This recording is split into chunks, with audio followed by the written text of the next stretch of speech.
Am I the a-hole for laughing in my Sill's face when she DNA tested my daughter? I, 30M, have a daughter who's 6. I am not biologically related to her at all. There is no blood relation between us. I was friends with her mother for most all of my childhood. We were never involved romantically and were always just friends. She had her daughter at 23 with her 25-year-old husband. When my daughter was a newborn, about 3 months technically, both her mother and father were killed.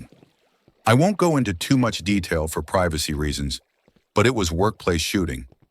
My friend and her husband had worked in the same building and were both killed. Both my friend and her husband had grown up with less than ideal families and didn't have any siblings, so there wasn't any next of kin for their daughter to go to. However, because I was close with them, I was able to adopt her.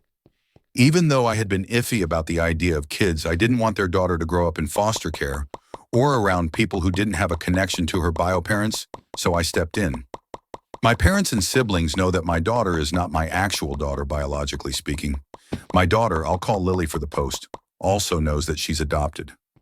I never really hid the fact that she was adopted. She knows her parents are dead and were killed by a bad man, but I'm saving the details for when she's older.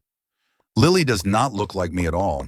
She looks exactly like her mother and biological dad. Most people assume that I'm her bio dad and that she just took after her mom. I don't ever really correct this when and if people assume this because it just seems unnecessary.